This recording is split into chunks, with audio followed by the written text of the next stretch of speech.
Montana, spring 1888. 40 men stood outside that barn door, and not one of them walked in. Inside, a young woman's wrists were bound to a post. A branding iron glowed red in the furnace. Her stepmother's hand was in her hair. Then the door opened. One man stepped through, no shouting, no rushing, just looked straight at the man holding that iron and said, quiet and final, "Walk away now." The woman didn't lower her eyes. She looked at those 40 men standing in the sunlight and asked them a question none of them could answer. This is the story of a woman no one could save because she saved herself.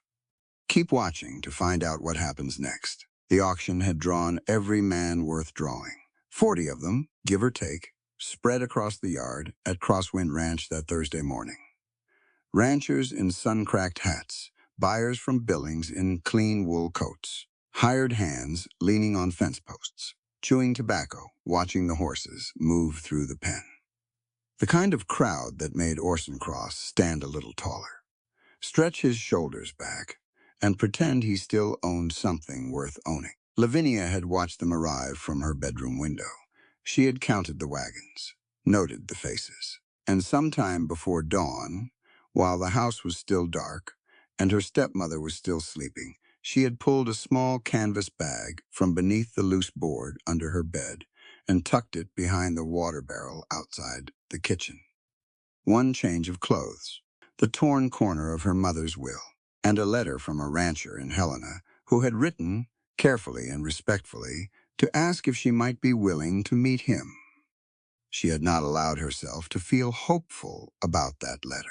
Hope had a way of making the waiting worse, but she had kept it, folded it small, and kept it.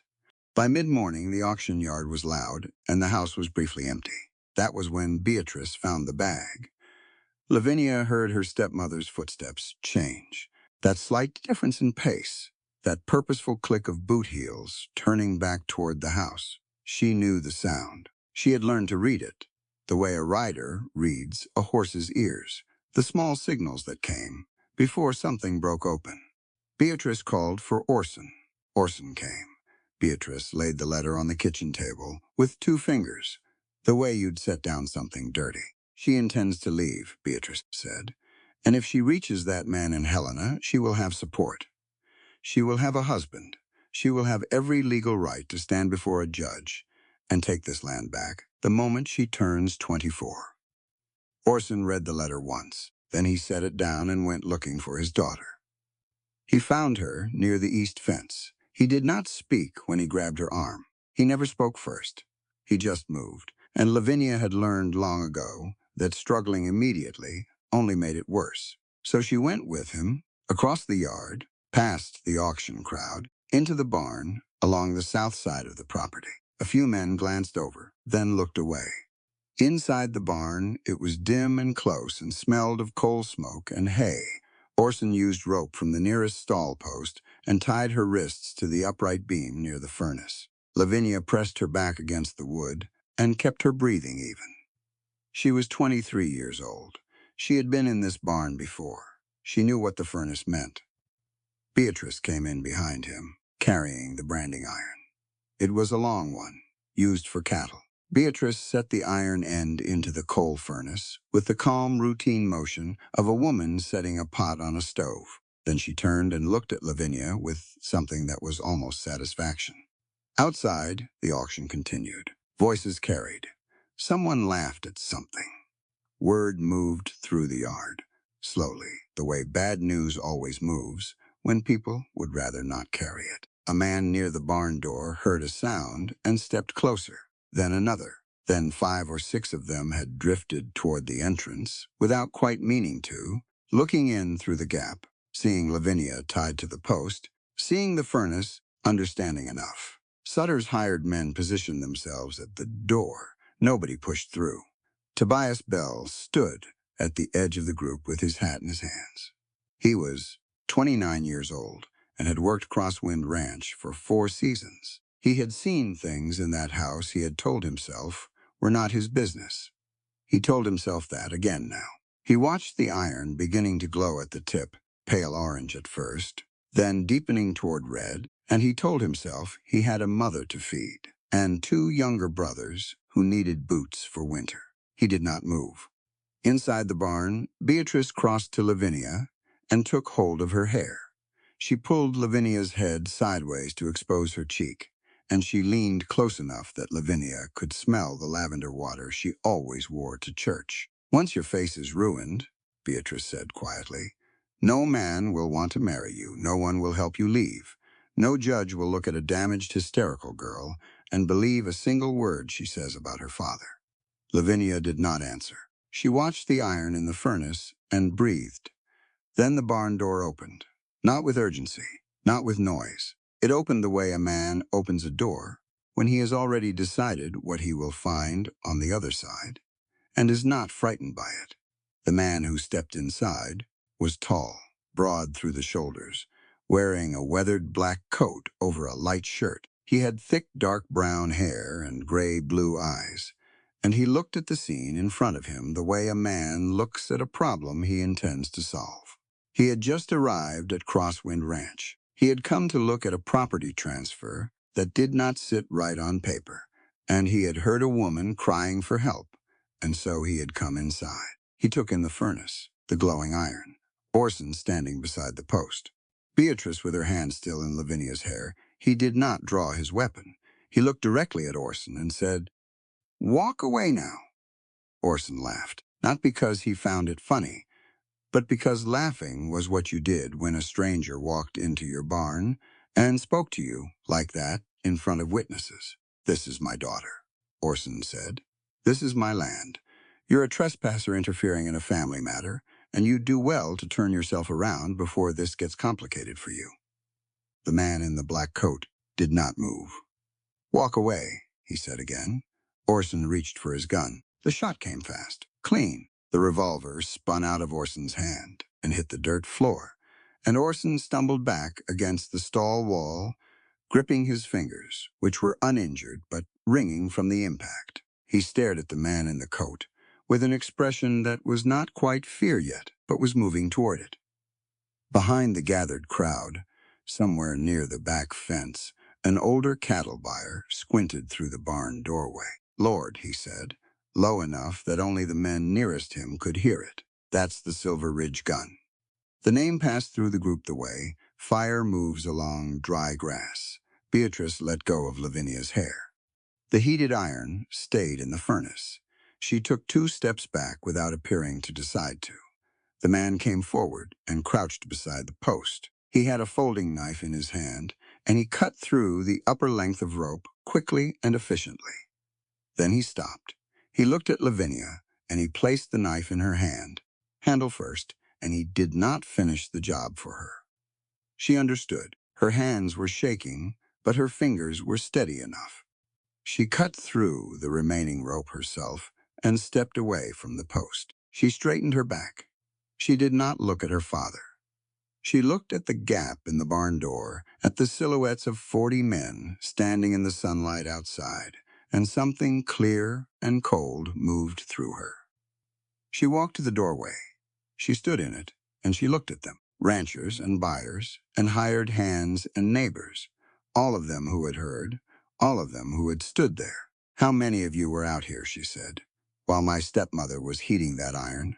Nobody answered. 40 men, Lavinia said, and not one of you came inside. It was not a question. She did not raise her voice. The flatness of it was worse than shouting would have been, and several of the men looked at the ground. Sheriff Hollis Crane arrived through the outer gate on horseback, unhurried, like a man who had known something was happening and had decided when to show up. He looked at the barn. He looked at Orson cradling his hand. He looked at Garrick Vale standing in the shadows near the furnace. "That man," Crane said, pointing, "entered private property and discharged a firearm inside a family's barn. I'll be taking him in."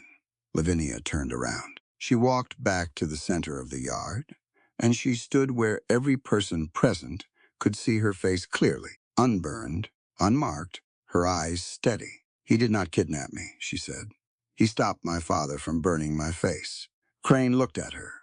He looked at the crowd. He looked at Garrick. "Arrest him anyway." he said. The horses solved the problem. Tobias Bell had been standing at the edge of the crowd for the better part of an hour, hat in his hands, jaw tight, watching Sheriff Crane issue orders, and watching Garrick Vale stand very still while two deputies moved toward him. Tobias was not a brave man. He had never claimed to be. But he had grown up on a working ranch, and he understood horses. And he understood that the 6 animals currently penned along the south fence had been nervous since the gunshot, and were ready to move if someone gave them a reason. He unlatched the gate. The horses poured into the auction yard at a run, and 40 men scattered, and somewhere in the commotion, a deputy lost his grip on Garrick's arm, and Garrick moved through the crowd, without running, just walking fast and deliberately, and when he reached the east side of the yard, Lavinia was already there. She had planned her own exit.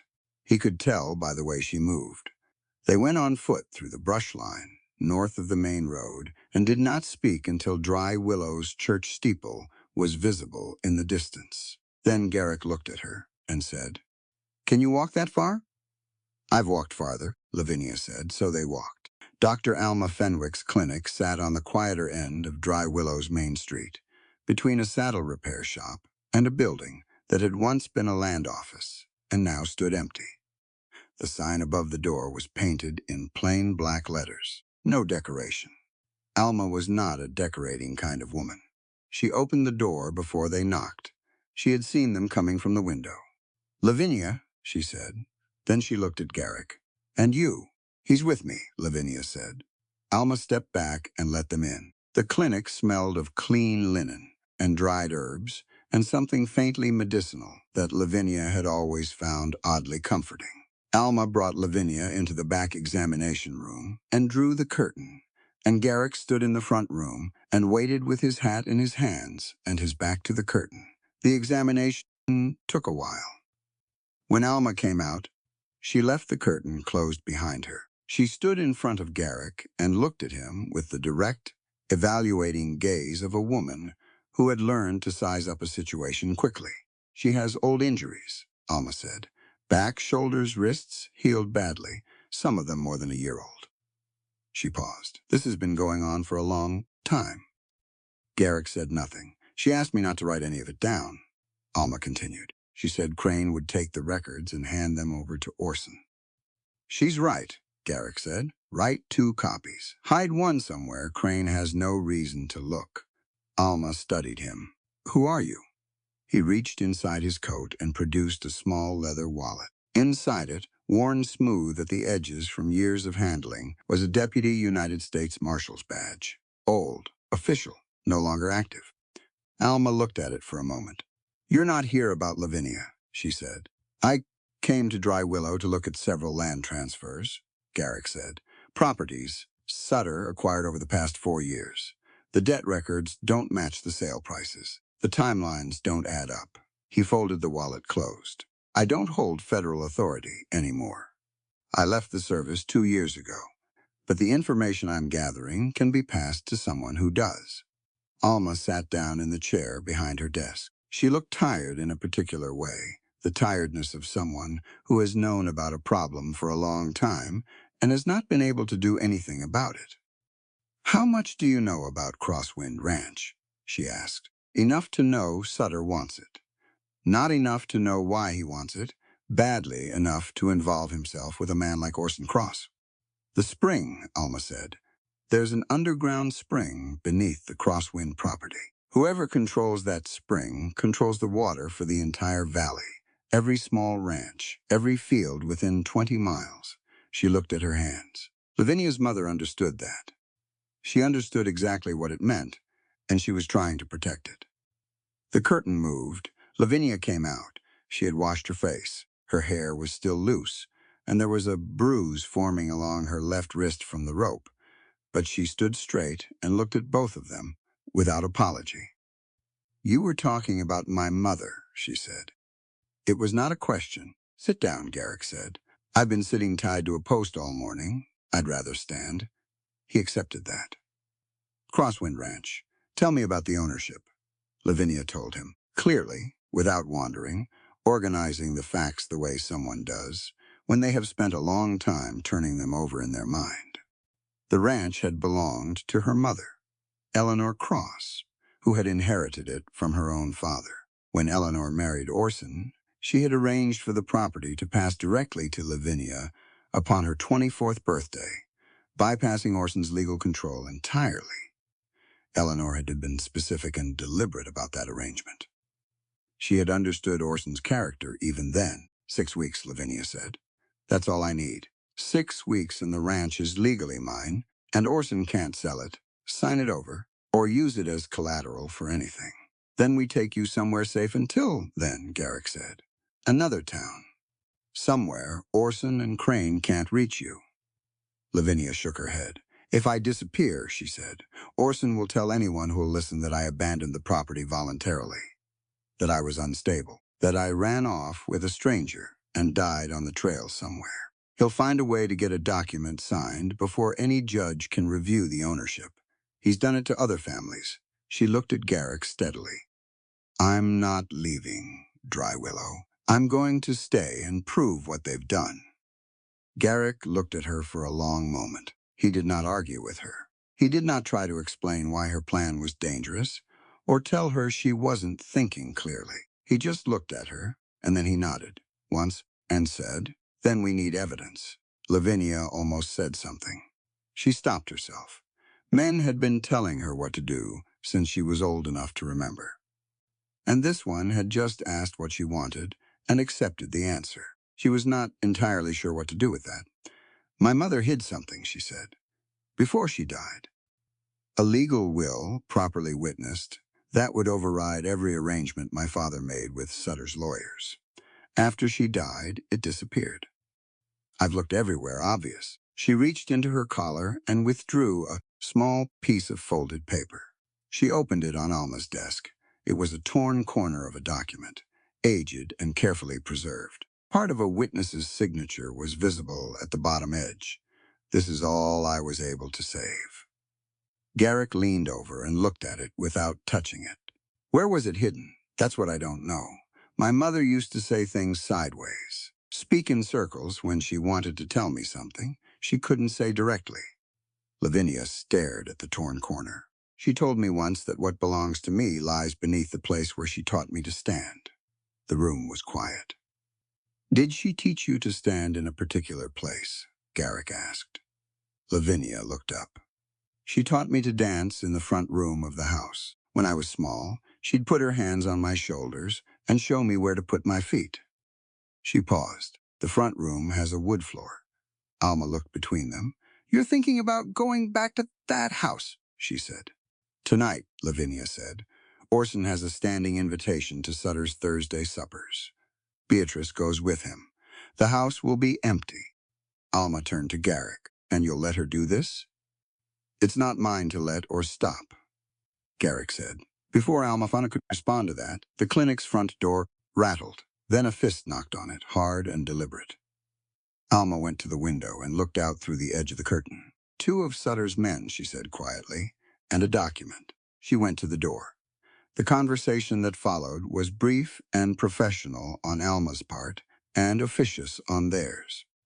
A warrant, they said.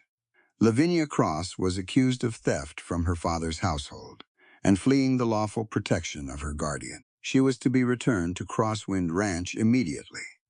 Alma told them that she had no patient by that name and that they were welcome to file a formal complaint with the circuit court. She closed the door. She turned back to the room and looked at both of them. You have until tomorrow morning, she said, before they come back with Crane. Lavinia folded the torn corner of the will and placed it back inside her collar. She looked at Garrick. Tonight, then, she said. Garrick picked up his hat. Tonight, he agreed. They waited until the lamps went dark at Sutter's estate. Alma had a friend 2 streets over, a widow named Margaret, who asked no questions and kept a spare room, and Lavinia spent the late afternoon hours there, while Garrick scouted the road between town and Crosswind Ranch. He came back just before 8 o'clock and told Lavinia that Orson's wagon had left for Sutter's at 6:30 and that two of the ranch hands had ridden into town for the evening. Tobias was the only person left on the property, and he had gone to bed in the bunkhouse early. "If we go in through the kitchen window," Lavinia said, "there's a bolt, but I know how to move it from the outside. I've done it before." She stopped. When I needed to get back in without Orson hearing the front door, Garrick absorbed that information without commenting on what it revealed. He simply said, "You lead. I follow." They went on foot along the brush line again, the same route as that morning, but in the opposite direction and in near darkness. The Montana sky was wide and clear and sharp with stars, and the new grass smelled like rain that hadn't arrived yet. At the kitchen window, Lavinia worked the bolt with a thin piece of wire she'd taken from Alma's supply drawer. It took less than a minute. She eased the window up, swung herself over the sill, and dropped onto the kitchen floor without a sound. Garrick followed.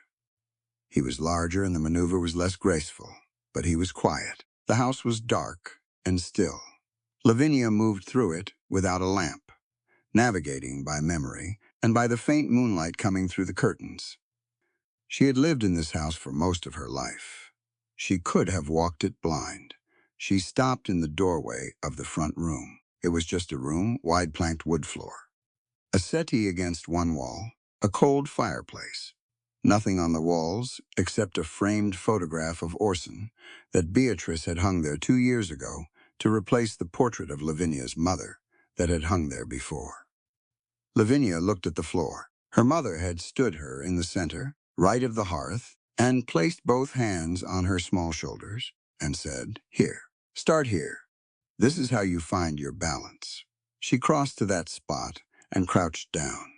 The boards looked identical to every other board in the room, but she ran her fingers along the edge of one and felt it. The faintest give, the slight difference in resistance where the nails had been reset.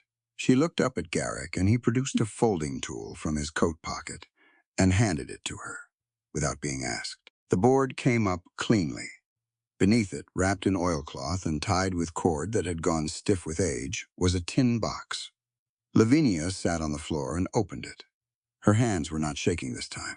Inside, a folded document, several pages, the top sheet bearing the words "Last Will" and "Testament" in her mother's careful handwriting, and then a lawyer's formal type beneath it. A survey drawing, detailed and precise, showing the underground spring beneath Crosswind Ranch and the channels feeding out from it.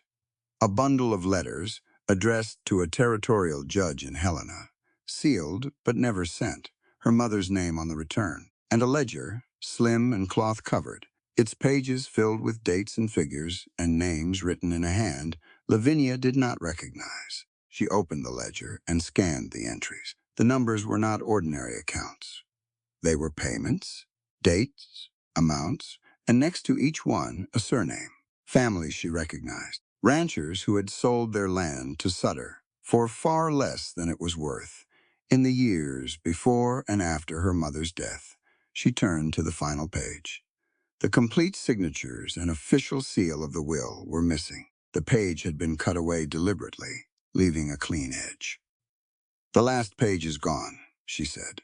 Garrick crouched beside her and looked at the ledger.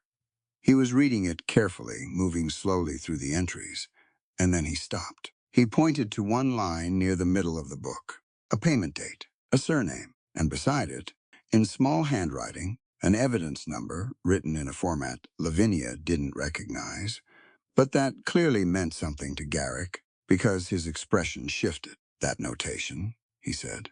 "That's a federal evidence marking. My partner used that system." He looked at Lavinia. His name was Daniel Marsh. "He disappeared near Dry Willow 2 years ago. I was told he died from an accident on the trail, but his investigation files were never recovered." Lavinia stared at the entry. "My mother was writing to a territorial judge. If your partner was investigating Sutter at the same time, they may have been building toward the same case," Garrick said, "from different directions." The silence in the room felt different, after that, heavier. Lavinia was still looking at the ledger when she heard the sound. Wheels on the ranch road, the particular rhythm of Orson's wagon coming back early.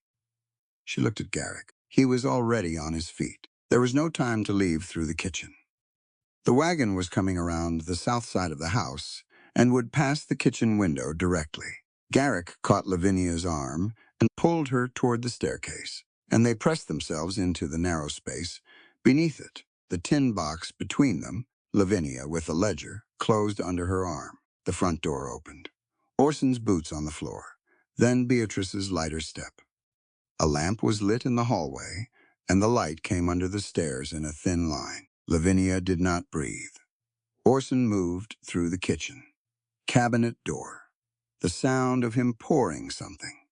Beatrice said. Something Lavinia couldn't hear, and Orson answered in the low, flat tone he used when he was tired and didn't want to argue. Then Beatrice's footsteps came toward the front room. Lavinia felt Garrick shift beside her. He had put himself between her and the gap in the staircase without any discussion about it.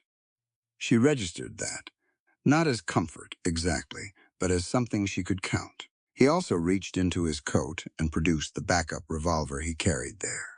He turned it and offered it to her, handle first, the same gesture he had used with the knife in the barn. She took it. Beatrice moved through the front room. Her lamp cast light across the floor, across the hearth, across the space where the board was still slightly displaced from where Lavinia had been, unable to fully reset it in the rush. Beatrice stopped. She crouched. She looked at the board. She pressed it with one finger and felt the give. She stood back up, and her voice when she called for Orson was very controlled, which was always more frightening than when she raised it. "Orson," she said. "Come in here." He came. She pointed at the floor. Orson looked at it. Then he looked around the room, at the darkness, at the edges, at the staircase. Lavinia held absolutely still. Orson said, "She's been here." His voice was quiet, too. "She's found the ledger," Beatrice said. "Then find her before she reaches anyone who can use it. And this time, don't let Crane drag his feet." Orson left the room quickly. The front door opened and closed. Beatrice stood alone in the front room for a moment, holding her lamp. Then she left, too. Garrick and Lavinia stayed under the stairs for another full minute, neither of them moving. Then Garrick touched her elbow, and they went back to the kitchen window the way they had come, quiet and deliberate, out into the cold Montana night with a tin box full of evidence and the knowledge that by morning, every one of Sutter's men would be looking for them. Sunday morning came in clear and cold. Dry Willow's church filled early. People arrived in wagons and on foot, dressed in their best, nodding to neighbors, finding their usual seats on the worn oak pews. It was the kind of morning that looked peaceful from the outside, the bell ringing, the doors open, sunlight falling across the threshold in a clean yellow stripe. Beatrice Cross arrived first. She walked in on Orson's arm, wearing a high-collared dress and a bruise across her left cheekbone that she had not tried very hard to conceal. She moved slowly, carefully. She accepted the concerned looks of other women with a small, brave nod, the expression of someone enduring something she was too dignified to discuss. By the time the service started, half the congregation had noticed. By the time it ended, Beatrice had quietly told 3 separate women that Lavinia had struck her, that Lavinia had come back to the ranch in the night, wild-eyed and furious, with a stranger, and had struck her when she tried to reason with her daughter. She said it softly, with pauses, the way people speak when they are reluctant to speak at all. That made it more convincing. Orson addressed the men outside afterward. He stood on the church steps, with his hat over his heart, and told them his daughter had not been well since her mother's passing. That grief had done something to her mind, that she imagined things, accused people of things that hadn't happened, and that he blamed himself for not getting her proper help sooner. Several men nodded slowly. Sheriff Crane spoke next. He announced that Garrick Vale, a drifter with a violent history, had entered Crosswind Ranch without permission and abducted Lavinia Cross, that he had filled her head with lies and used his reputation to frighten honest people, that a warrant was already issued for his arrest. He did not mention that the warrant had been issued before any of it happened, The newspaper ran a story that afternoon. Someone had supplied the editor with an account of Garrick's last months as a deputy marshal, framed carefully to emphasize the shootout at Silver Ridge, the body count, the name of his young partner who had died. Nothing in the article was technically false. But the picture it assembled was of a man who drew trouble after him like smoke, who left dead men in his wake, who had no business in a peaceful cattle town. Garrick read the paper standing outside Alma's clinic. He read it twice. Then he folded it and set it down. I could show them the badge, he said. Your badge is 2 years old, Lavinia said. Orson has a current deed. Crane has a current office. A piece of old federal tin won't outweigh what they've already told people. She looked at the folded paper. We need something else. The ledger. The ledger is evidence of fraud, not of what they did to me. People can look at that ledger and argue about the numbers for months. What they cannot argue about is what happened in that barn. There were 40 witnesses. Garrick said nothing. Lavinia picked up her coat from the back of Alma's chair. I'm going to the church. The service is over. People are still gathered outside. She buttoned the coat from the bottom up methodically. They heard Orson's version this morning. They should hear mine. Garrick looked at her for a long moment. He wanted to say something about the risk of it. She could tell by the slight change in his posture, the way he drew a breath and held it. But he let it go. He did not tell her not to go. They walked to the church together. And when they reached the edge of the crowd still milling outside, Lavinia kept walking straight into the center of it. People turned. The talking dropped off in uneven patches, one cluster going quiet, then another, until the whole yard was watching her. She did not raise her voice. She stood where they could all see her, and she told them what had happened in the barn. She told it plainly, start to finish, without decoration. The rope, the furnace, the branding iron heating in the coals, her stepmother's hand in her hair. Some of the men looked at their boots. Some of the women watched her with very still faces. A woman near the back said quietly, but clearly, I believe her. Nobody else spoke up. Lavinia looked at the men who had been in the auction yard that morning. Several of them were here. She recognized them. Ranchers she had known since childhood. Men who had bought cattle from her mother, who had eaten at the crosswind table, who had sent Christmas cards to Eleanor Cross the year she died. They did not meet her eyes. Tobias was there too, standing at the rear of the crowd with his younger brother beside him. He met Lavinia's gaze for just a moment. Then he looked away. She understood why. That did not make it easier to see. Crane arrived on horseback before she finished speaking. He didn't dismount. He just sat there at the edge of the crowd in his sheriff's coat and looked at Garrick with the flat professional patience of a man holding a card he hadn't played yet. Vale, he said, you're going to come with me now. Garrick's hand did not move toward his weapon. He looked at the crowd, ordinary people in their Sunday clothes, families with children, women standing near their wagons. He looked at Crane's 2 deputies positioned on either side of the street. He could draw, he would probably win, and then a frightened deputy might fire wide, and someone in the crowd would fall. And everything Lavinia had just said to these people would be buried under the story of the violent gunman who shot up the street outside the church. He took off his hat and handed it to Lavinia. Hold on to that, he said. Then he walked toward Crane with his hands open and visible. Lavinia stood in the churchyard, holding his hat and watching them take him down the street. She did not call after him. She pressed her mouth flat and thought clearly and quickly about what came next. She was still thinking when Alma appeared at her elbow. Come inside, Alma said. There's something I need to tell you. Back at the clinic, with the door closed and the curtains drawn, Alma sat down across from Lavinia and laced her fingers together on the desk. I should have said this sooner, she said. I've been afraid to. Sutter made it very clear. 2 years ago, what would happen to this clinic if I started talking about your mother's death? Lavinia went still. I treated Eleanor in the months before she died, Alma said. She was ill, yes, but not so ill as she appeared at the end. The decline was too fast, too specific. She paused. When she died, I had the opportunity to examine her briefly before Orson had her buried. Her blood showed signs of a high concentration of a sedating medicine, far beyond any therapeutic amount. The room was very quiet. You think someone gave her too much, Lavinia said. I think someone gave her a great deal more than I had prescribed. And I think whoever accepted delivery of the medicine I sent out to the ranch made about how much of it Eleanor Cross received. Alma looked at her directly. Beatrice was the one who accepted every delivery.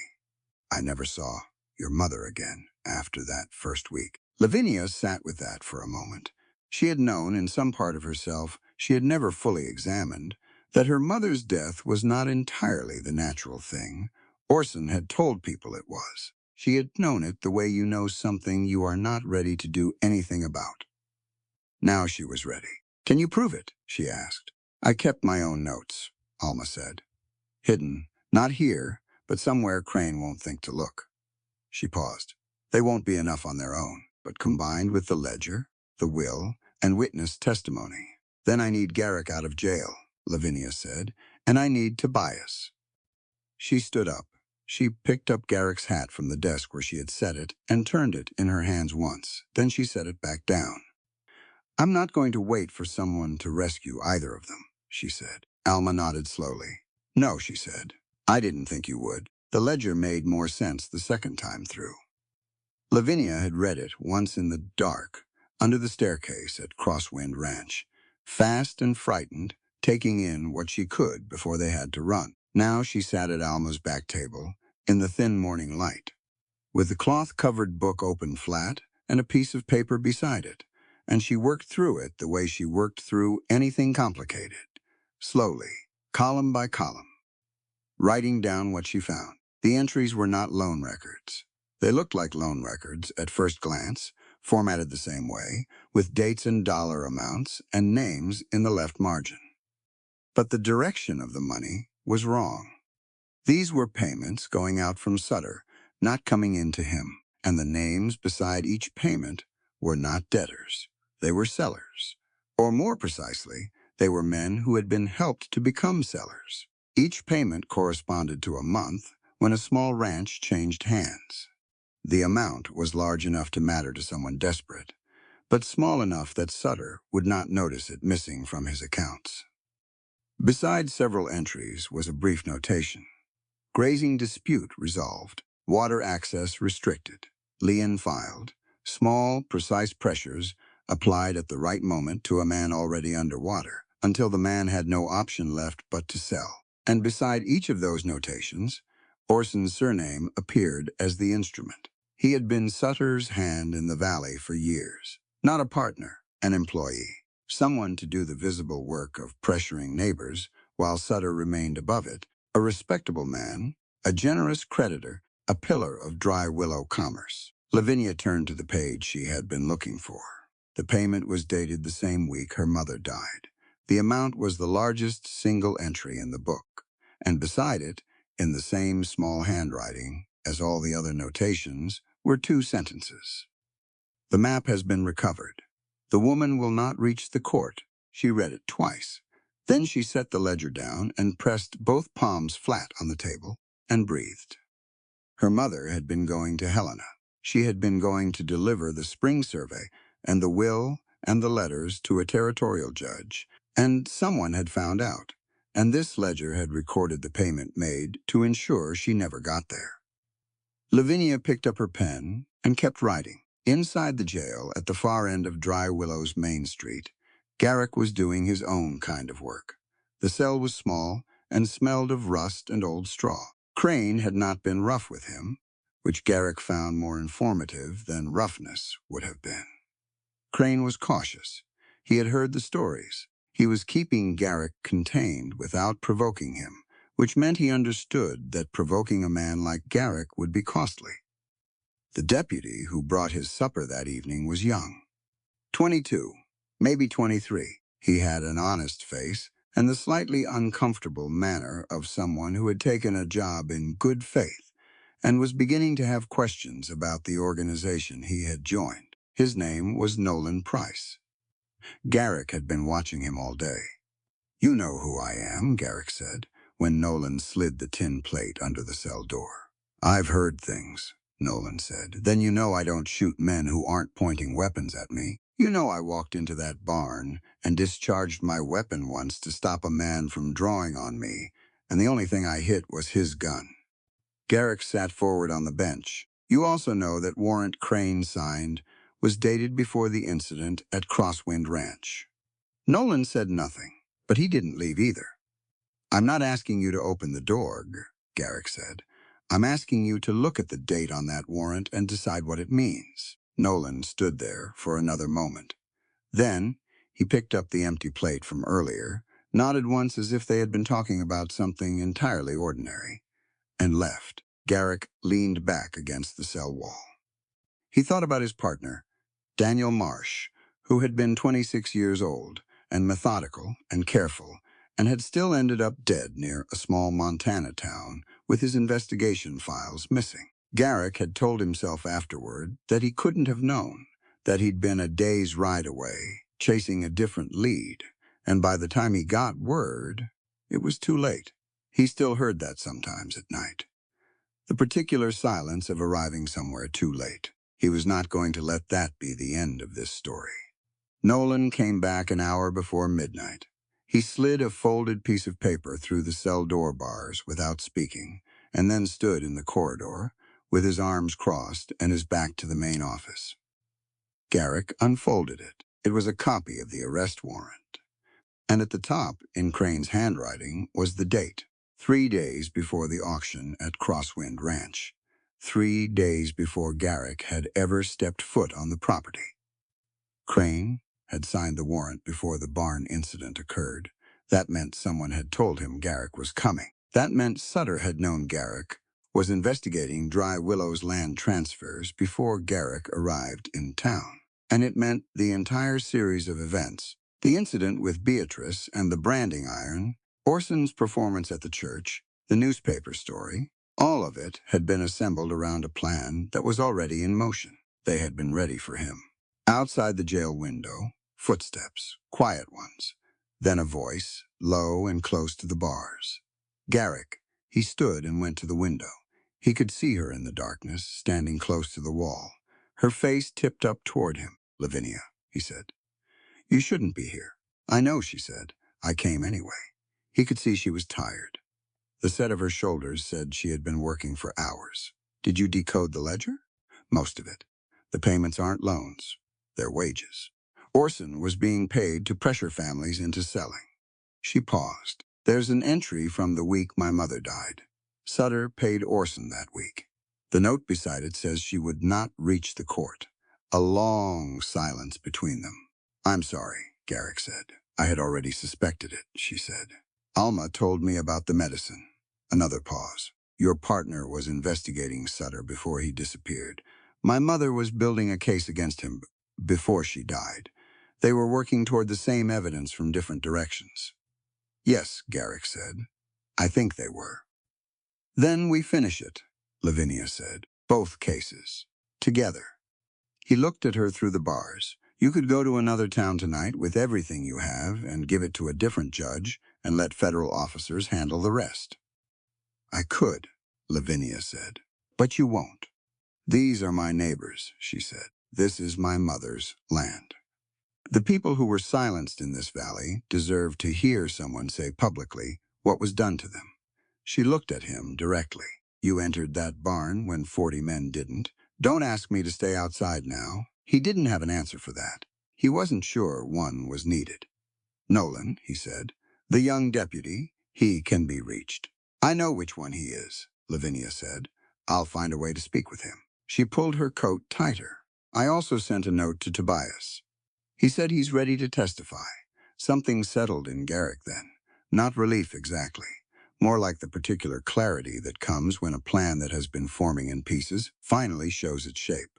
"Be careful," he said. "I will," Lavinia said. She stepped back from the window and moved into the shadows. Garrick stood at the bars and listened to her footsteps fade until there was only the sound of the wind off the Montana plain and the distant lamp swinging above the jail door.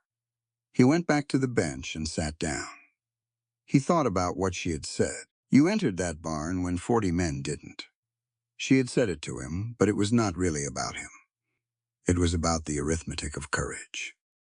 How many people stand outside, and how few walk through the door, and what it costs everyone when the number stays wrong. He had walked through the door that morning, without thinking much about it. He was beginning to understand that Lavinia Cross had been walking through doors like that her entire life, alone, and that the difference now was simply that someone had finally walked through one beside her. The lamp outside swung in the wind. Garrick waited. Crane found her the next afternoon.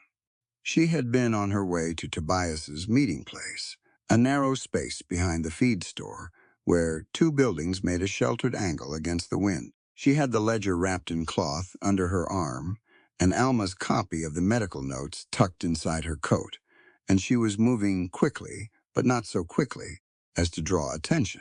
Crane came around the corner with a deputy on either side and stopped in front of her on the boardwalk.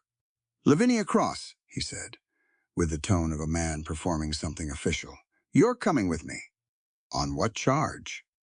"Your father has petitioned for your return. You're a minor under his lawful guardianship until your birthday, and you've been living without his consent."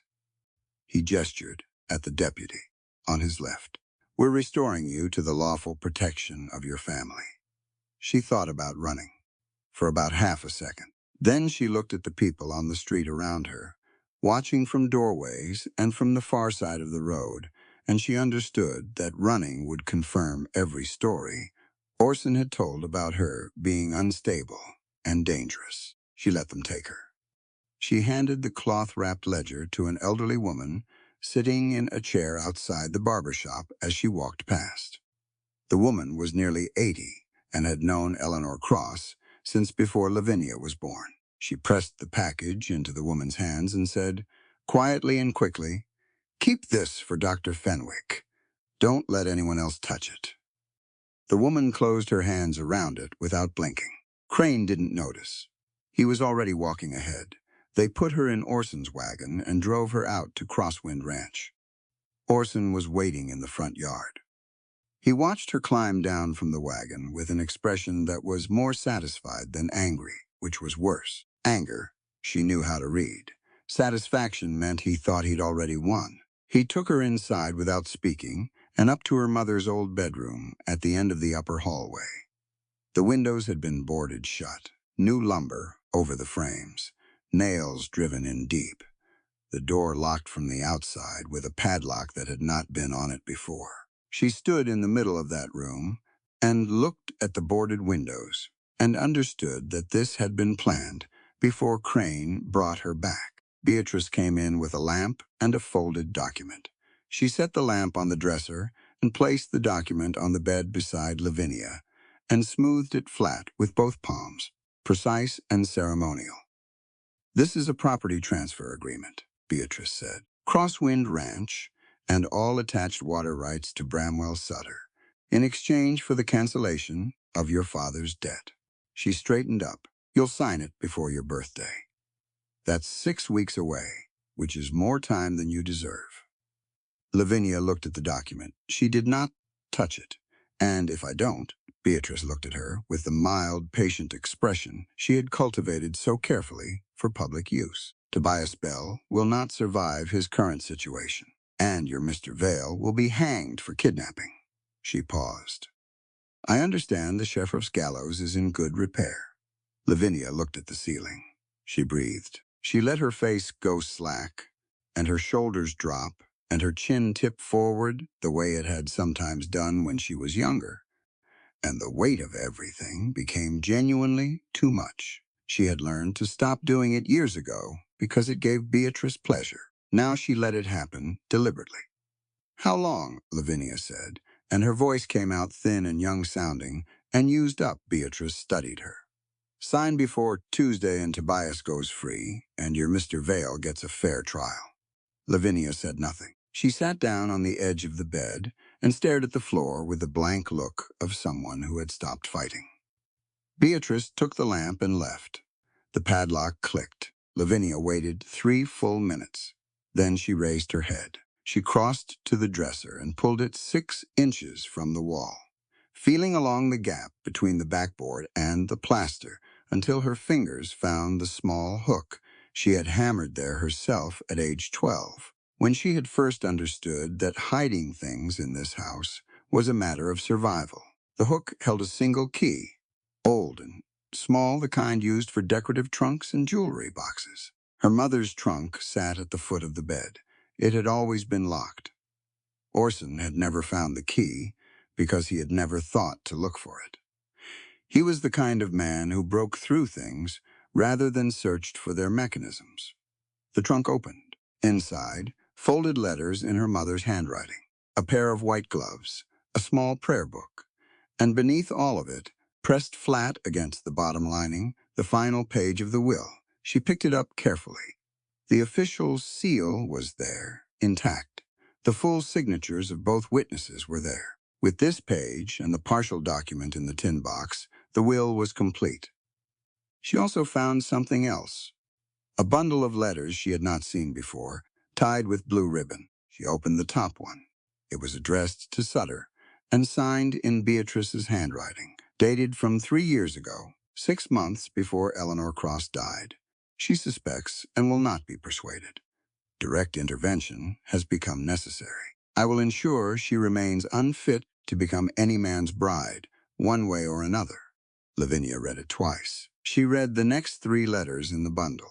They were variations on the same theme, a meticulous correspondence between Beatrice and Sutter, planning what to do about Eleanor, planning what to do about Lavinia, discussing the branding iron idea as one method among several that had been considered and rejected before Beatrice settled on it. She put the letters inside her coat beside Alma's medical notes. Then she stood at the boarded window and thought. The whistle she used with her mare was not a sound a person could replicate easily. She had developed it herself over years of working with the horse, a particular 3-note pattern that meant "come to me." She had used it across distances. She had tested it in wind. She pressed close to the gap between 2 boards and pursed her lips and whistled. Once, twice, then she waited. 4 minutes later, she heard hooves on the soft ground below the window. Her mare, a dark bay named Harper, had come from the far pasture and stood below the window, shifting her weight. Lavinia could not open the window, but the gap between the boards was wide enough, barely, to work a folded piece of paper through. She took one of Alma's duplicate medical notes, the copy she had been carrying separately from the main bundle, and wrapped it around a small piece of wood from the loose trim of the window frame. She tied it with the ribbon from her mother's letters and worked it through the gap. It fell onto Harper's neck, and the horse startled but didn't run. Lavinia made a low sound, and Harper steadied. She could not tie it to the bridle from here, but Harper was trained to ground tie, and if the paper landed on her back and she walked back toward the pasture, someone might see it. She had no better option. She stepped back from the window. She had the final page of the will. She had Beatrice's letters to Sutter. She had the medical notes. All the pieces were assembled. What she needed now was to remain alive and out of that barn long enough for them to matter. Orson's footsteps came up the stairs around supper time. She heard him stop outside the door. She heard him breathe. Then he worked the padlock, and the door swung open. He had found the trunk. She could tell by his face. Not the trunk itself, but the fact that it had been opened. Something in the room's arrangement had told him. "Where is it?" he said. She met his eyes and said nothing. He crossed the room in 3 steps and grabbed her arm and pulled her toward the door. "You think you've won something," he said. "You haven't won anything." He took her down the stairs and through the kitchen and down to the cellar, which was cold and smelled of damp earth and old potatoes. He pushed her in ahead of him.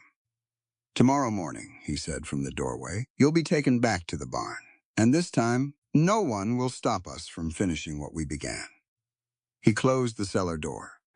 Lavinia stood in the dark and heard the bolt slide home. She pressed her back against the shelving and stood very still and thought about Harper and whether the mare had gone toward the road or away from it, and whether Alma had received anything yet, and whether Garrick was still in that jail cell, or whether something worse had already happened.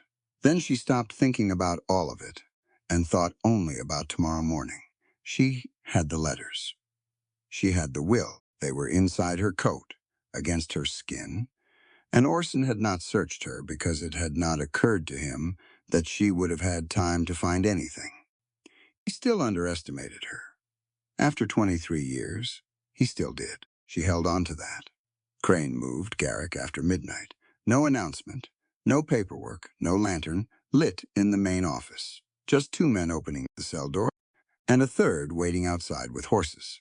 Garrick came awake at the sound of the key, and was on his feet before the door swung open. "Walk ahead of us," Crane said. Garrick walked.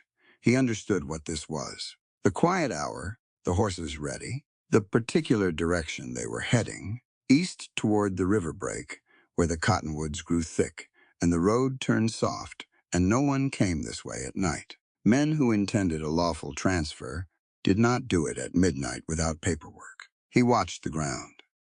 He watched the spacing between the men behind him. He waited.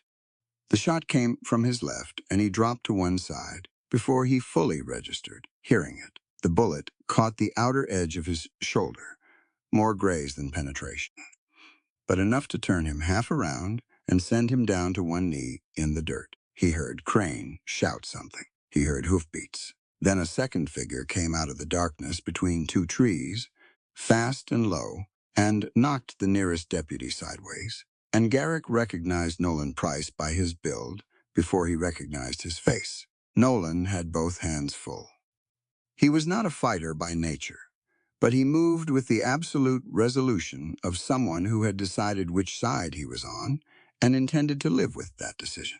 He took a blow to the jaw that sat him down hard in the road and got back up. Crane fired once and missed. Garrick was already moving. His shoulder burned, and his coat was wet on the left side, but his right arm was working. And he took Crane's gun arm at the wrist and turned it, and brought it down across his own knee. And Crane's grip broke, and the gun fell. Crane ran for his horse. Garrick let him go. Shooting a fleeing man in the back was not something he did. Even now, even this man. He stood in the road and breathed and let Crane disappear into the dark. Nolan sat in the dirt, holding his jaw. "You all right?" Garrick said. "I've been better." Nolan tested his teeth with his tongue. "You're bleeding. Shoulder. It'll hold." Garrick looked down the empty road. "How did you know?" "I heard Crane tell the other deputy to make sure there was no body to find." Nolan stood up slowly. "I'm a slow man to anger, but I got there." They moved back toward town on foot, cutting through the brush line south of the main road. Garrick's shoulder ached in a steady, specific way that told him it was not serious, but would make itself known for the next several days. His coat would need to be replaced. His face was clean and untouched.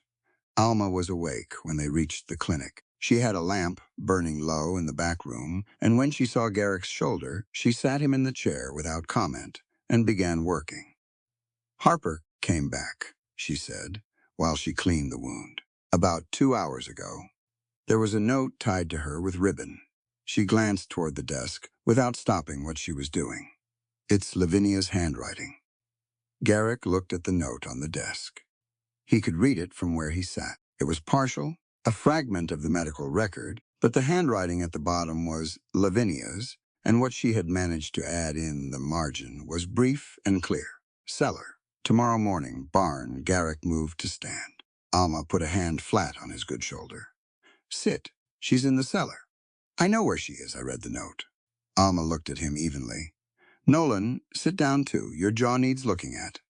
She turned back to Garrick. "If you ride to Crosswind right now and pull her out of that cellar, you will have done exactly what Sutter wants. Crane will say you attacked a private home.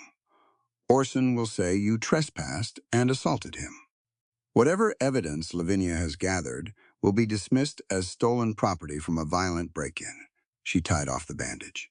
"You know this." Garrick did know this. That was the problem with knowing things. "We need witnesses," Alma said. We need people in that yard who cannot be dismissed or threatened into silence. If you go tonight and take her by force, this ends in a gunfight and a burial. If you go tomorrow with the right people in the right place, it ends in a courtroom. Nolan held a compress to his jaw and said, carefully, because moving his jaw hurt, I can reach 3 ranchers tonight who have been waiting for a reason to stand up. Men who lost property to Sutter's scheme. If I tell them tomorrow is the day, they'll come. Garrick sat back down. He stared at the note on the desk. Cellar. Tomorrow morning. Barn? He thought about the barn, the furnace, the iron. He thought about standing in front of it the first time and how that had felt like the only possible thing to do. Then he thought about what Lavinia had said to him through the jail window. You entered that barn when 40 men didn't. Don't ask me to stay outside now. She was not asking him to stay outside. She was not waiting passively in that cellar. She had found something in that house. Something worth writing down and sending out on the back of a horse in the dark. And she was going to face tomorrow with it. His job was not to take the barn by force. His job was to build her an audience. Tell me about those ranchers, he said to Nolan. Good men, Nolan said. Scared men. But their land was taken and they know it. They need someone to walk in first. I'll walk in first, Garrick said. Alma closed her medical bag and looked at him. She loves that ranch, she said, not quite as a change of subject. Garrick looked at the note on the desk. I know, he said. Alma waited. I love her, he said. I've known it for about 4 days, which is embarrassingly fast, and I have no intention of using it as an excuse to make her decisions for her. Alma considered this. Good, she said, because she spent 23 years with men who did exactly that. And if you're planning to be any different, you'd better mean it when you say it. It's not my life to run, Garrick said. My responsibility is to give her the opportunity to reclaim it herself. She can do the rest. He looked at the lamp. She's been doing the rest this whole time. Outside, the Montana night was very quiet. Somewhere in the direction of Crosswind Ranch, across 2 miles of dark plain and spring grass and cold air, Lavinia was standing in a cellar in the dark, with evidence folded against her ribs, waiting for morning. Inside the cellar, she was not thinking about being rescued. She was thinking about what she was going to say when she walked into that barn. Because she had decided, at some point in the last hour, that she was going to walk in rather than be dragged. That Orson was going to open that cellar door in the morning and find her already ready, already moving, and that whatever happened next was going to happen on her terms, not his. She had heard Beatrice and Orson arguing through the cellar door earlier in the evening. Their voices had carried, not clearly, but clearly enough. Beatrice's voice had gone sharp and specific in the way it did when she was telling the truth, because she wanted credit for it. I gave her less than half of what Alma sent, Beatrice said. She would have made it to Helena otherwise. Orson said something low that Lavinia couldn't catch. You knew, Beatrice said. You've always known. You didn't want a doctor called because you were afraid she'd live long enough to reach the court. Lavinia pressed her back against the cellar wall and fixed that exchange in her memory, word by word, the way she fixed numbers in a ledger. She had been a witness all her life to things that went unrecorded. Tomorrow she would record them. The cellar door opened at first light. Orson stood at the top of the steps with a lamp in one hand and a length of rope in the other. He had not slept well. Lavinia could tell by the creases in his face and the way he blinked too much against the early gray light. He looked down and found her already standing. That stopped him for just a moment. He had expected her crumpled on the floor, or sitting against the wall, or in some posture of defeat he could use to feel certain before the morning's work began. She was standing upright at the bottom of the steps, with her coat buttoned and her eyes clear. "Come up," he said. She came up. Beatrice was in the kitchen. She had the branding iron already, holding it at her side as if it were a walking stick, and when Lavinia entered the room, she watched her with the focused attention of someone completing a long-delayed task. They walked her across the yard to the barn. The furnace was already burning. Someone had lit it an hour earlier, and the coals were deep red and even, and the heat coming off the iron's tip when Beatrice set it inside was immediate and visible, the air above it warping slightly. Lavinia looked at the furnace. She breathed in through her nose and out through her mouth, and she did not let herself look away from it, because looking away would give it more power than it deserved. They tied her wrists to the post again. Beatrice walked around her slowly, in no particular hurry. Orson stood near the door, with his arms crossed, watching the yard through the gap in the planks, checking for horses on the road. Nobody was coming. He had Sutter's men stationed at both gates. Beatrice stopped in front of her. "This is taking longer than it needed to," she said. "You could have signed the document." Lavinia looked at her directly. "You told Sutter my mother would not reach the court," she said. "You withheld her medicine. You wrote it down in letters you kept. You were proud of it." Beatrice's expression did not change much. A slight tightening around the eyes. "Whatever you think you found in that house." "I found your letters," Lavinia said. "The ones with the blue ribbon, the ones where you discussed whether to use the iron on me or find another method." She let that sit for a second. "You wrote that you wanted to make me unfit to become any man's bride. You used your exact words. Bramwell Sutter has those words in his records, which means when this comes apart, you will have given him everything he needs to place all of it on you," Beatrice said. "Shut your mouth. He's going to let you fall," Lavinia said. "You know that. You've known it for a while. You're too careful not to have known it." Beatrice stepped closer. Her jaw was tight now, and her breathing had changed, and the careful, soft-spoken composure she had maintained for years was developing a crack along one edge, visible if you knew where to look. "You have nothing," she said. "You're tied to a post in your father's barn, and in 1 hour you will have nothing left to use against anyone." "Then why are you angry?" Lavinia said. Beatrice grabbed the iron from the furnace. She moved too close. She wanted Lavinia to see it at close range, wanted her to feel the heat before it made contact, and that meant she had to step inside the reach of Lavinia's legs. Lavinia kicked the water bucket. It was a large bucket, full, positioned near the furnace for safety, and it went over hard and fast and sent a wave of water directly into the coal bed. The sound was enormous in the enclosed space.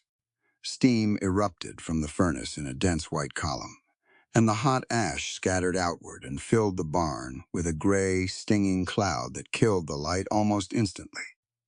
Beatrice screamed. Orson stumbled backward with his hands over his face, knocking into the doorframe. Lavinia had been holding the rope at her wrists slightly loose for the past 20 minutes, working it by fractions whenever neither of them was watching, which was a skill she had developed years ago for exactly this kind of morning. She had weakened a specific section against the post's rough edge all through the night in the cellar by working a sharp piece of shelf bracket against it.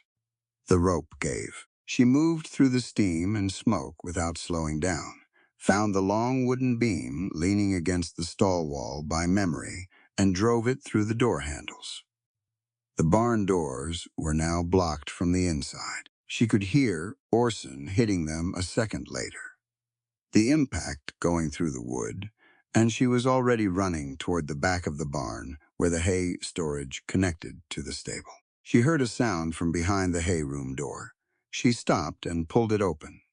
Tobias was inside, bound at the wrists and ankles, a strip of cloth tied around his mouth. He looked at her with a combination of relief and shame that she did not have time to address right now. She worked the cloth off his mouth first. "The knots are in back," he said, turning. She untied them.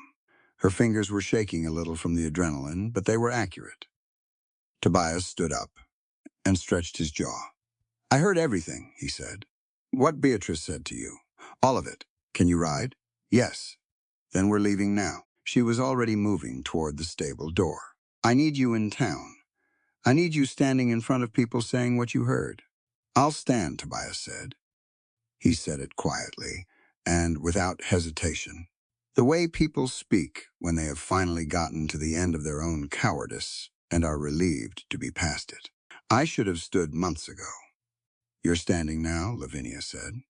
That's what matters.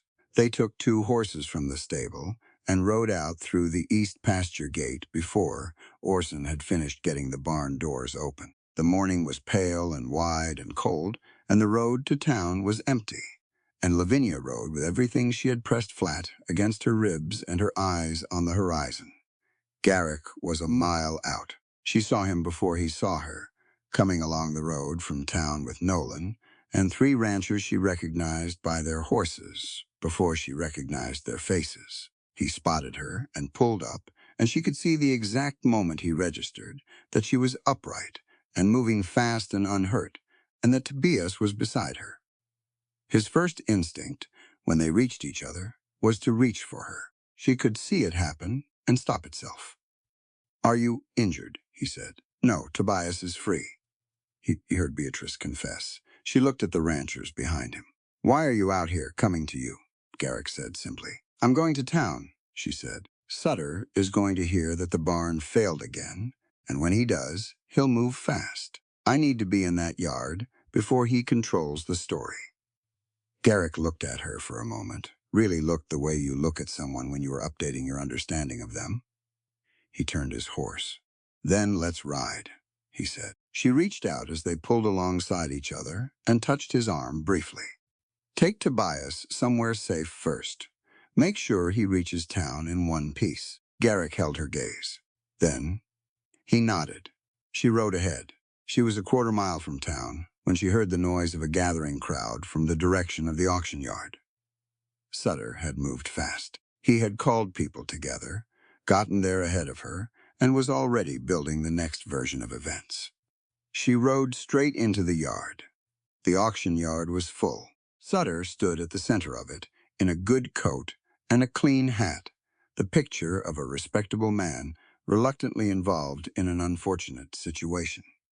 He had gathered the same ranchers, cowhands, and merchants who had been present on the first morning. He had a stack of signed statements in his hand, papers he had apparently spent the night collecting, men's signatures affirming that they had witnessed no abuse at Crosswind Ranch, and that Lavinia Cross was a troubled young woman who had attacked her own parents and set a barn on fire. He was mid-sentence when Lavinia rode in. She dismounted without rushing and tied her horse at the fence.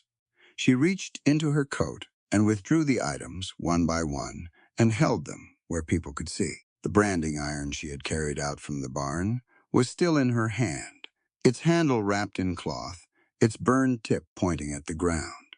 She walked to the center of the yard. Sutter stopped talking. Lavinia looked at the crowd around her and began. She told it plainly, no performance, no tears, no appeal for sympathy.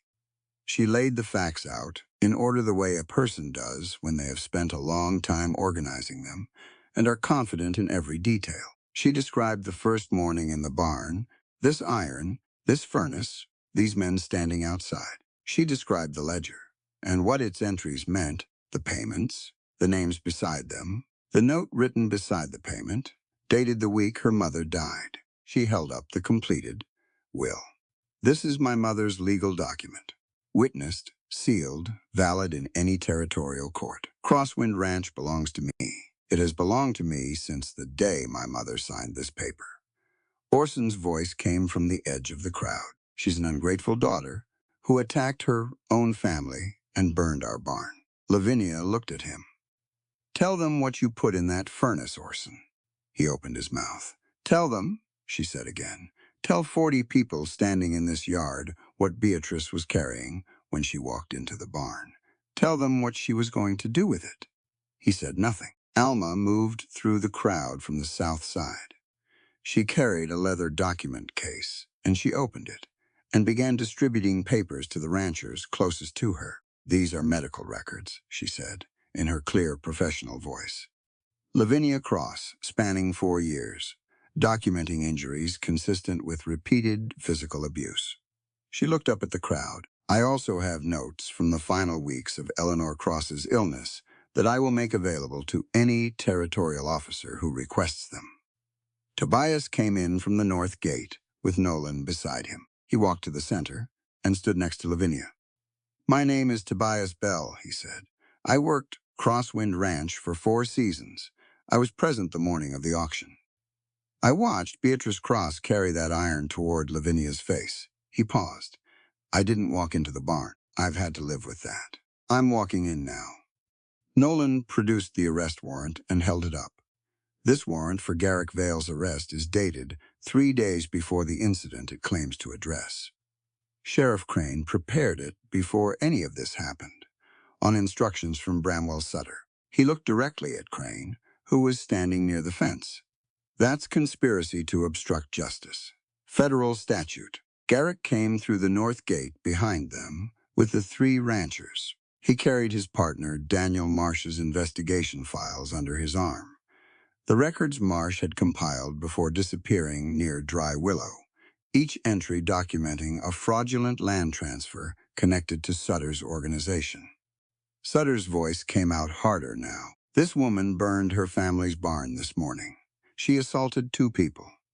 None of what she is saying constitutes legal evidence, and all of it will be challenged in the appropriate venue." He turned to his gunmen. There were 5 of them positioned around the yard. "Take the witnesses," he said. Garrick stepped between Lavinia and the nearest armed man. "Lower your weapons," he said. The gunman looked at him. Garrick's reputation was a real and specific thing, and the man had enough sense to calculate it. "Lower them," Garrick said again, quieter. "Every one of you. This ends here without more blood, or it ends here with it. That choice belongs to you." None of them moved. Orson pushed through the crowd from behind and grabbed a gun from the man nearest him and pointed it at his daughter. The yard went very still. Lavinia looked at the gun. She looked at her father's face behind it, red with rage, and something else underneath the rage, something that had more to do with fear than anger, the fear of a man watching the last of his certainties come apart. She did not step back. "You may still be capable of hurting me," she said, "but you no longer have the power to silence me." Garrick fired once. The gun spun out of Orson's hand. The same move as the first morning. Same result. Orson grabbed his hand and fell back against the fence. Sutter moved. He grabbed Beatrice by the arm and pulled her in front of him, his other hand producing a small revolver from inside his coat. He began moving toward the south gate, toward the road that led to the railroad station, pulling Beatrice with him, the ledger tucked under his arm. Beatrice looked at the gun in his hand. She looked at the gate ahead of them. She understood what it meant that he had chosen her specifically to stand between himself and the crowd. She stopped walking. "Let go of me," she said. "Move," Sutter said. "I will confess," Beatrice said, loudly enough for the nearest people to hear. "The medicine, the letters, the payments, all of it. I will say it in a territorial court under oath." She looked at Sutter with the cold, evaluating clarity of a woman who has just finished a calculation. "You told me I was protected. You told me my testimony would never be needed because she would never have a voice. She has a voice." Beatrice pulled her arm free. "So I am going to use mine." Sutter raised the revolver. Tobias moved. He stepped into the space between Sutter and Beatrice without apparent deliberation. He just moved, the way people move when they stop thinking about it, and then one of the ranchers stepped up beside him, and another, one by one, quietly, without speeches or signals. The men who had stood outside the barn on the first morning moved forward. Not all of them, but enough. Enough that the space between Sutter and the south gate became a wall of people who had decided they were done standing outside. Sutter looked at them. He lowered the gun. Crane broke for the north gate on horseback and made it approximately 50 yards before Nolan cut him off, with 2 of the rancher's horses flanking him. They brought him back into the yard on foot. Garrick crossed to Orson and took hold of him by the collar, not with violence, but with the complete certainty of someone who has made a decision, and walked him to where Nolan was waiting. "He's yours," Garrick said. A rider came through the south gate at a run and pulled up in a cloud of dust, dismounted, and handed Nolan a folded paper. Nolan read it. Telegram from Helena, he said. Territorial judge. Every transaction involving Crosswind Ranch has been suspended pending federal review. He looked up. Federal officers are on their way to Dry Willow. The yard was quiet for a moment. Then someone started talking, and then someone else, and the quiet broke apart into the particular noise of 40 people who have just watched something shift and are still processing which direction it shifted in. Lavinia stood in the center of the yard with the branding iron in her hand, and the will pressed against her ribs, and the morning sun coming fully over the eastern hills. She was still standing. The trial lasted 11 days. It was held in Helena, in the territorial courthouse, before a judge who had received Eleanor Cross's unsent letters almost 2 years before Lavinia had even known they existed. The letters had arrived through an indirect route, passed from Garrick's dead partner to a federal contact, who had filed them away, waiting for supporting evidence to surface. The evidence had now surfaced. Orson Cross was convicted on 5 counts: domestic abuse, unlawful imprisonment, property fraud, conspiracy to inflict grievous bodily harm, and conspiracy to commit fraud. The judge read each count aloud in a flat, careful voice, and Orson sat at the defendant's table and looked at the floor. Beatrice had taken the offer she was given. She testified for 3 hours, clearly and specific, and her testimony connected every piece of evidence to every other piece in a way that left no interpretive gaps. She was convicted of abuse, conspiracy, and obstruction of justice. Her sentencing was reduced in exchange for her cooperation. She accepted this without expression. Bramwell Sutter hired 4 lawyers. They delayed proceedings twice and filed objections that the judge overruled, each time with the patient efficiency of a man who had seen this kind before. Sutter was convicted on 6 counts, including bribery, land fraud, witness intimidation, attempted murder, and illegal control of a public water resource. He was held without bond. Hollis Crane was removed from office and arrested the same day the federal officers arrived in Dry Willow. He did not contest the charges. Lavinia sat through every day of the trial. She testified once, on the 3rd day, for 2 hours. She answered every question directly and without embellishment, and she looked at the jury when she spoke, not at Orson and not at the gallery. Afterward, Alma found her in the courthouse corridor and handed her a cup of coffee and sat beside her on the bench without saying anything for a while. "Your mother would have liked to see this," Alma said finally. "She built most of it," Lavinia said. "I just finished it." Alma nodded. Eleanor was like that. She did her work quietly and let it speak later. Crosswind Ranch was returned to Lavinia 4 days before her 24th birthday. The legal transfer was signed by the territorial judge in a small office in Helena, witnessed by Alma and Nolan, and recorded in the official land registry under the name Eleanor Cross had written into the original will. The underground spring and all water rights attached to it were protected under a shared agreement Lavinia drafted herself over several evenings at Alma's kitchen table.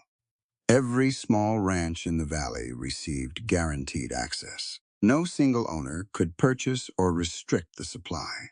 She had Nolan file it with the territorial court so that it would hold beyond her own lifetime.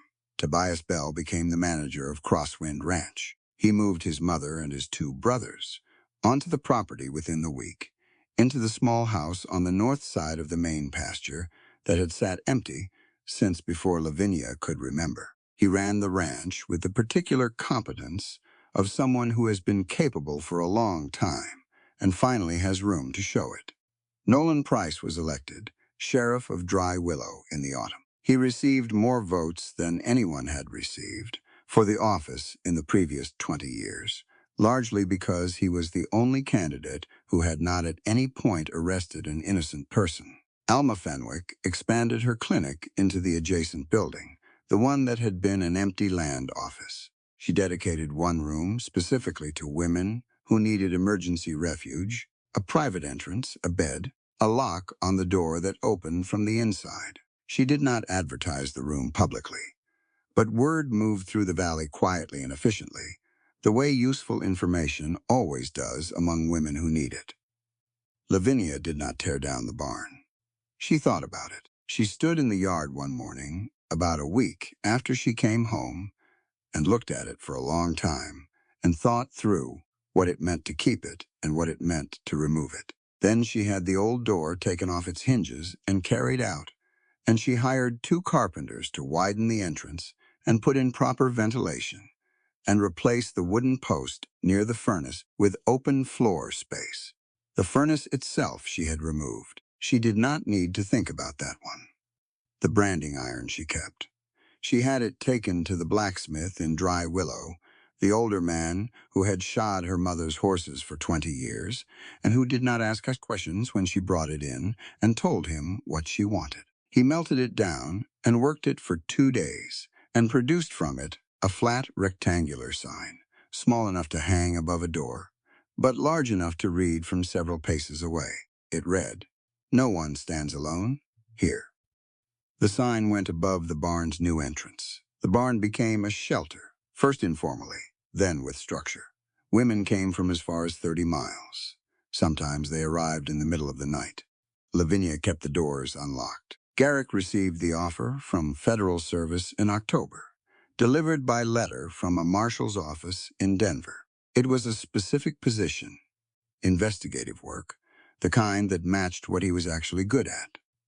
The letter was respectful and detailed, and made clear that the people sending it understood the value of what he had done at Dry Willow. He read it at the kitchen table in the main house at Crosswind Ranch, where he had been living since August, first in the spare room off the kitchen, and then, after a conversation that neither of them had planned, but both of them had seen coming for some time, in the larger bedroom at the end of the hall. He set the letter down, and Lavinia picked it up and read it. She set it back down and looked out the window at the yard. "That's good work," she said. "It is," he agreed. "You'd be useful to them, probably." She looked at him. "I'm not going to tell you to stay. I'm also not going to pretend I haven't thought about what it would look like around here. Without you, I know." He said so. Garrick looked at the letter. He looked at the kitchen they were sitting in, which had been scrubbed clean and reorganized since Lavinia came home, every shelf rearranged the way she wanted it, coffee on the stove by 6 every morning. He looked out the window at the barn, with its new wide entrance, and the sign above the door. "You saved me once in that barn," Lavinia had told him the night before, without particular drama, just stating a fact while they were doing the dishes. "After that, you stood beside me while I learned to save myself." He thought about that now. He thought about his partner, Daniel Marsh, who had come to this valley and not come back, and how the best thing he could do for Marsh's memory was to make sure the evidence he had died gathering had actually changed something. It had changed something. He folded the letter and put it in his coat pocket. He could write a reply tomorrow. "I'm not leaving," he said. Lavinia nodded once. She picked up her coffee cup. "All right," she said. He looked at her. She was looking out the window at the barn, at the morning light across the yard, at the open gate at the end of the road. He had seen her afraid, and he had seen her exhausted, and he had seen her standing in the center of a hostile crowd, holding a branding iron and reciting facts until people had no choice but to hear them. He had seen every version of her that this autumn had produced. He asked her to marry him that evening, after supper in the yard outside the barn while the sun was going down behind the western hills. He did not make a speech about it. He simply said what he meant and waited. She said yes in the same plain way, clearly and without hesitation, and then she looked at him and laughed a little, which was something he had not heard enough of and intended to hear considerably more. Several months passed. The valley changed in the way that valleys change when water becomes shared rather than controlled. Small ranches that had been dying for 4 years began to recover. Families came back. New families arrived. Dry Willow grew in the way that towns grow when the structure underneath them is honest. Lavinia stood outside the barn one evening in the late spring, watching the last of the day's light move across the pasture. The grass was long and green from a wet March, and the air smelled like it sometimes does in Montana in May, clean and wide and impossible to entirely describe. Garrick came out of the main house and crossed the yard to where she was standing. He was in his shirt sleeves, his coat left inside, and he had aged not at all in the months since the trial, except around the eyes, where the lines had softened slightly rather than deepened, which Lavinia had noticed and considered a good sign. He stood beside her and looked at the barn and at the road beyond the gate and at the evening coming in across the plain. "Do you want me to close the ranch gate before nightfall?" he said. Lavinia looked toward the gate at the end of the road. It stood open, the way it stood open every evening, wide enough for a wagon to pass through without slowing down, wide enough that anyone coming toward it from a long way off could see clearly that there was a way in. "No," she said. "From now on, this place must always have a way out." Garrick looked at her. She looked back at him. Behind them, in the gathering dark, the men who had once stood silently outside the barn worked steadily in lamplight, hammering and measuring, building the shelter wider for the women who would need it. The barn door stayed open. Lavinia Cross never asked to be a symbol. She just wanted what was already hers, her mother's land, her own name, the right to walk out of a door without someone deciding whether she was allowed to. That's not a grand ambition. That's the most basic thing a person can want. And yet 40 men stood outside that barn and watched it nearly be taken from her because they had convinced themselves that what happened inside someone else's walls was none of their business. That's the first thing this story asks us to sit with. Silence is not neutrality. When we look away from something wrong because it's uncomfortable or inconvenient, or because we tell ourselves it's not our place, we are not staying out of it. We are choosing a side. Tobias Bell knew that. He knew it standing outside the barn with his hat in his hands, and he chose wrong, and he had to carry that. The men who signed Sutter's false statements knew it too. Silence in the face of cruelty is its own kind of participation. But here is what I find most powerful about Lavinia's story. She did not wait to be rescued. She preserved the evidence before anyone thought to look for it. She read the ledger when everyone assumed she couldn't. She manipulated Beatrice when open resistance would have failed.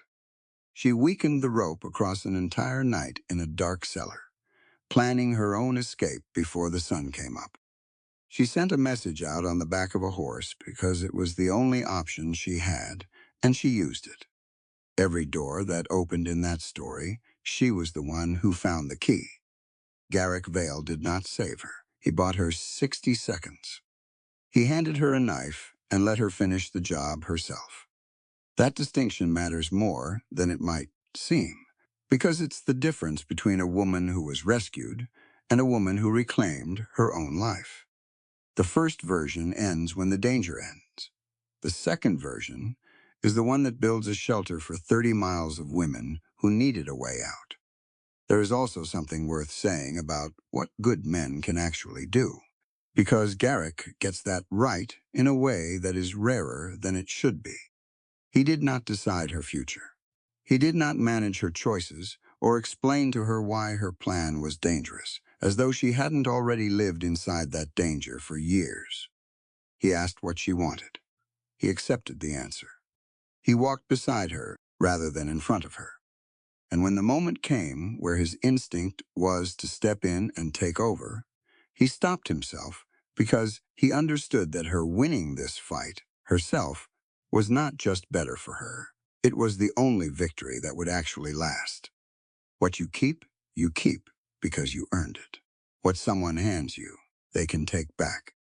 This story is set in 1888, but the architecture of it, the powerful man who controls the water, the corrupt official who looks the other way, the community that stays quiet until someone forces them to see what they've been choosing not to see. None of that is historical. Sutter exists in every era. So does Crane. So does the room full of people who believe a woman is unstable because she is telling an inconvenient truth. And so does the woman who has memorized every number in the ledger, who has hidden the evidence, who has been surviving on intelligence and patience while everyone around her underestimates exactly what she's capable of. The barn door at Crosswind Ranch stays open at the end of this story. That's not just an image, it's a position. It says that a place that was built to trap someone can be rebuilt into a place that frees them. It says that the worst thing that happened to you does not have to define you, but you are allowed to use it. You are allowed to melt it down and make something else out of it entirely. The sign above the door says, "No one stands alone here." Lavinia didn't put that sign up for herself. She had already made it out. She put it up for the next woman who arrives in the middle of the night with nowhere else to go. So that woman knows before she even steps inside that someone chose to leave the door open for her. That is what courage looks like when it outlasts the moment that required it. This story is a work of fiction. All characters, locations, and events are entirely imaginary and created for entertainment and storytelling purposes only. Any resemblance to real persons or actual events is coincidental.